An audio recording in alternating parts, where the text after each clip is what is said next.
wind amongst the branches is good. I love the way it smells. I said the exact same thing last time. Why do I only say these things when I'm down on my luck? So you noticed. This isn't something I'm meant to discuss with ordinary people, but I suppose I can let you in on the secret. As you know, visions are external magical foci that only a small minority of people possess. They use these visions to channel elemental power. In truth, every wielder of a vision is one who can attain godhood and ascend to Celestia. We call such people allogenes.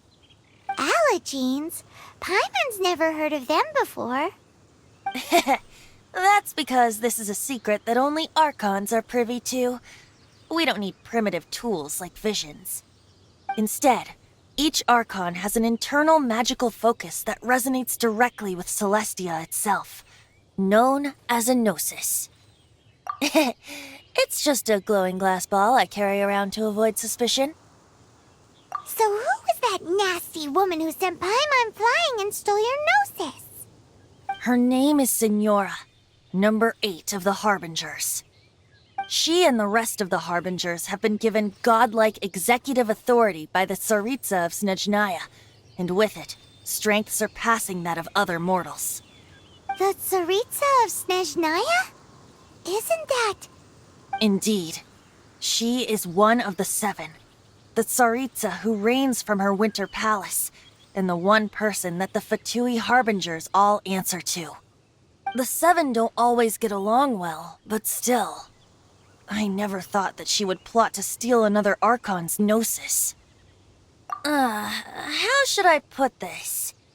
500 years ago, I knew her well, but I can't say the same is true now. You see, a certain catastrophe happened 500 years ago, and after that, she cut off all ties with me. But we can save discussion of the Cryo Archon and the Fatui for another day. If you seek the rest of the 7, many difficulties lie ahead of you still. You should head for Mondstadt's neighboring nation of Liyue. The Geo-Archon who reigns there, unlike me, administrates his entire region personally. He only descends once every year to give his divine predictions, which set the direction for Liyue for the rest of that year.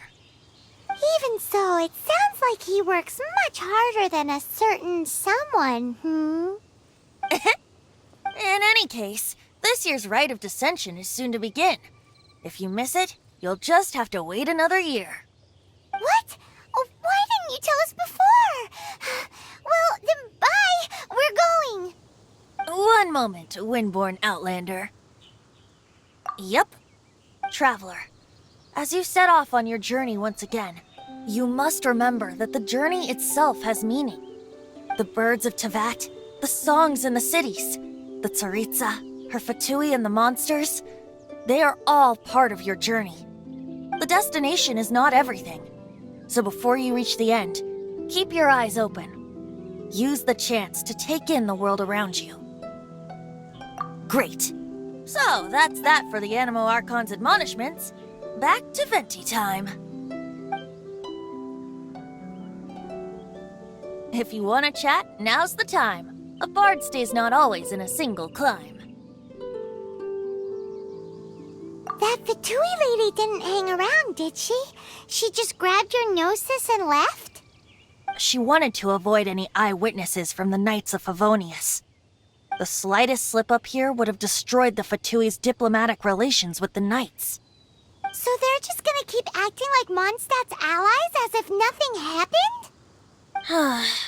If only the 7 nations had banded together against the Abyss Order in the first place. The Fatui possess the strongest military among the 7 nations, yet they've used it to steal the Holy Lyre, covet the power of gods, and use Dvalin as a bargaining chip against the Knights. Speaking of the lyre, didn't Diluc say something like this before? He said that the Fatui could only run amok across the 7 nations and threaten the Knights because of the Harbingers. Yes. As I said earlier, the Cryo Archon has given them authority and strength beyond that of other mortals. the Tsaritsa. I haven't seen her in 500 years. What is she thinking? What's her plan? Whatever the answer is, I have a feeling it's only going to make your search for the Seven all the more difficult. If you want to chat, now's the time. A bard stays not always in a single climb. Up till the end, Dvalin remembered his duty as one of the Four Winds. As such, I don't intend to forcibly strip him of that duty and force my ideals of freedom onto him. I just hope that Dvalin will be able to choose for himself and understand what freedom is. Before I became an Archon, I too was taught the meaning of freedom in this way by a friend. If you want to chat, now's the time. A bard stays not always in a single climb. Well then, best be off to Lille. If the dissension ritual you failed to tally, then another year you must dally.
So, you've got a taste for adventure too, huh? I must say, the patrons have been in a bit of a buzz lately. Though the topic on everyone's lips is more of an urban legend than actual news. Even minding my own business, I still end up hearing all about it. Uh-oh. It's not one of those scary urban legends, is it? If so, Paimon needs to take a deep breath first. It's not a particularly scary story, no. At least, not for most people. It's the tale of the Dark Knight hero. Ah! Hey, look. Do you want to hear the story or not? What? What did the bartender just say? Anyway, the Dark Knight hero. It is said that he appears in the middle of the night to fight evil and uphold justice. But to be honest, I don't have much interest in such rumors. Unless, of course, he can help take care of the more belligerent patrons after they've had a few too many.